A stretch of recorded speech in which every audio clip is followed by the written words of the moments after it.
പ്രവർത്തനങ്ങൾ നടത്തിയ ആളുകൾ. ഈ നാട്ടിലെ ജനങ്ങൾ മറന്നു പോകരുത്. തെരഞ്ഞെടുപ്പാകുമ്പോൾ എന്തും പറയാം എന്ന് വിചാരിക്കരുത്. ഒരു തെരഞ്ഞെടുപ്പിനെ നിങ്ങൾ സ്പോർട്സ്മാൻ സ്പിരിറ്റോടെ കാണണം. ഏതെങ്കിലും ഒരു സ്ഥാനാർത്ഥി ജയിക്കും. ഞങ്ങൾ എല്ലാ ഘട്ടത്തിലും ഈ നാട്ടിലെ ജനങ്ങളോട് എണ്ണി ജനങ്ങളുടെ ജീവൻ പ്രശ്നങ്ങൾ പറഞ്ഞിട്ടാണ് ഞങ്ങൾ വോട്ട് പിടിച്ചത്. അതല്ലാതെ സമുദായം പറഞ്ഞിട്ടല്ല, മതം പറഞ്ഞിട്ടല്ല, വർഗീയത പറഞ്ഞിട്ടല്ല. എന്നാൽ നിങ്ങൾ ഓരോ വീടുകളിലും കയറിയിട്ട് പറഞ്ഞതെന്താ? തീവ്രവാദികളാണവർ, അവർ വിജയിക്കാതിരിക്കാൻ ഞങ്ങൾക്ക് വോട്ട് ചെയ്യണമെന്ന് പറഞ്ഞു.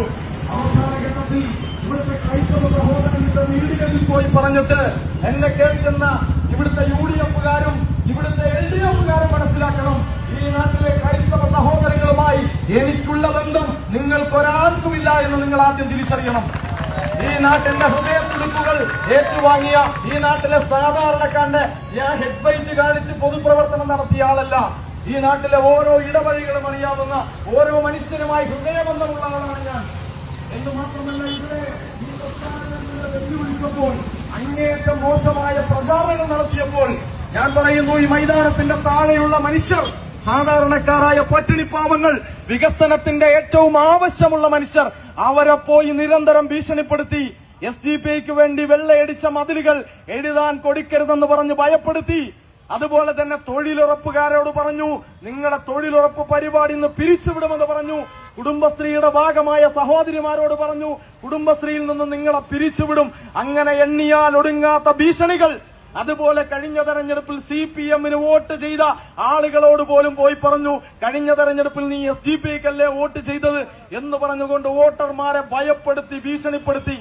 അതേ അവസരം മറുഭാഗത്ത് മുസ്ലിം ലീഗിന്റെ പ്രവർത്തകന്മാർ അതുപോലെ തന്നെ വർഗീയത പറഞ്ഞുകൊണ്ട് SDPIക്കെതിരെ നെറികെട്ട പ്രചാരണങ്ങൾ അയച്ചുവിട്ടു. ഓരോ വീടുകളിലും കയറി വളരെ മോശപ്പെട്ട പ്രചാരണങ്ങൾ നടത്തി. ഞാൻ പറയുന്നു, നേരത്തെ ഇവിടെ സ്ഥാനാർത്ഥി പറഞ്ഞതുപോലെ തന്നെ ഇത് ജനങ്ങളുടെ വിജയമാണ്, ജനങ്ങളുടെ മാത്രം വിജയമാണ്. ജനങ്ങൾ തീരുമാനിച്ചത് കൊണ്ടാണ് നിങ്ങളുടെ തിട്ടൂരങ്ങളെ, നിങ്ങളുടെ ഭീഷണികളെ, നിങ്ങളുടെ ഭയപ്പെടുത്തലുകളെ, നിങ്ങളുടെ വർഗീയ പ്രചാരണങ്ങളെ അതിജീവിച്ചുകൊണ്ട് ജനങ്ങൾ കണ്ണട ചിഹ്നത്തിൽ വോട്ട് ചെയ്തപ്പോഴാണ് ഈ നക്ഷത്രാങ്കിത രക്തഹരിത പതാക ഇവിടെ വാനിൽ ഉയർന്നിട്ടുള്ളത്. അതുപോലെ പലവട്ടം നിങ്ങൾ അണ്ടർ എസ്റ്റിമേറ്റ് ചെയ്യാൻ ഞങ്ങളെ ശ്രമിച്ചിട്ടുണ്ട്. പക്ഷേ നിങ്ങൾക്കൊരു പക്ഷേ കഴിഞ്ഞ തെരഞ്ഞെടുപ്പിൽ മത്സരിച്ചതുകൊണ്ട് നിങ്ങൾക്ക് എന്നെ മാത്രമേ അറിയൂ, അതുപോലെ ഈ തെരഞ്ഞെടുപ്പിൽ മത്സരിച്ച ഷബാനായെ മാത്രമേ അറിയൂ. പക്ഷേ 10-40 SDPIയുടെ കേഡർമാർ നിങ്ങളെ വിലയ്ക്ക് വാങ്ങാൻ ശേഷിയുള്ള തെരഞ്ഞെടുപ്പ് പ്രവർത്തനത്തിന്റെ ചൂടും ചൂരും അറിയാവുന്ന, നന്നായി വർക്കൌട്ട് ചെയ്യാൻ കഴിവുള്ള, നന്നായി ഫീൽഡ് ചെയ്യാൻ കഴിവുള്ള, നിങ്ങളുടെ കുപ്രചാരണങ്ങളെ മിനിറ്റ് തോറും പൊളിച്ചു കളയാൻ ശേഷിയുള്ള ഞങ്ങളുടെ പ്രിയപ്പെട്ട പ്രവർത്തകന്മാർ, അതിന് നേതൃത്വം കൊടുത്ത ഒരുപാട് ആളുകളുണ്ട്. നിങ്ങൾക്ക് ഒരുപാട് എക്സ്പീരിയൻസ് ഉണ്ടായിരിക്കാം. കഴിഞ്ഞ 10 വർഷം കൊണ്ടുള്ള എക്സ്പീരിയൻസ് കൊണ്ടാണ് LDFനെയും UDFനെയും social democratic party of India ഇവിടെ മലർത്തിയടിച്ചത്. ഒരു LDFകാരന്റെയും ഒരു UDFകാരന്റെയും ഔദാര്യം കൊണ്ടല്ല, മറിച്ച് ജനങ്ങൾ ഞങ്ങൾക്ക് വോട്ട് ചെയ്തു. ഞങ്ങൾ സ്വയം വഴിവെട്ടി മുമ്പോട്ട് പോയി.